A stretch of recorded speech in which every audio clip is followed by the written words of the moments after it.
Let's take a look at platelet disorders. But before we do that, let's start with a few review questions.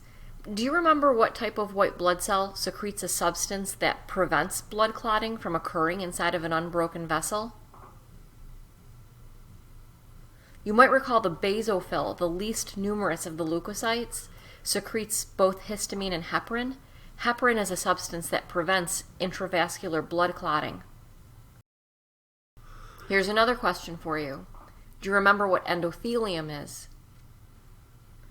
Endothelium is simple squamous epithelial tissue that lines the inside of blood vessels. It also lines the chambers of the heart.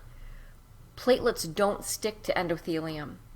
And so together, heparin and endothelium prevent clotting from occurring inside of our blood vessels. Generally, there are two types of platelet disorders.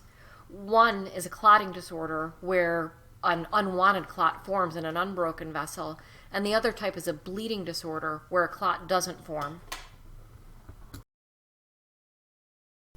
Normally, a blood clot won't form in an unbroken vessel, but sometimes a blood clot can form in an unbroken vessel due to smoking, birth control pills, other risk factors.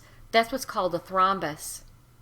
An embolus is when the clot that formed in the unbroken vessel breaks free, and the danger of an embolus is that that blood clot could then get stuck in a small blood vessel, like in the lungs or in the brain.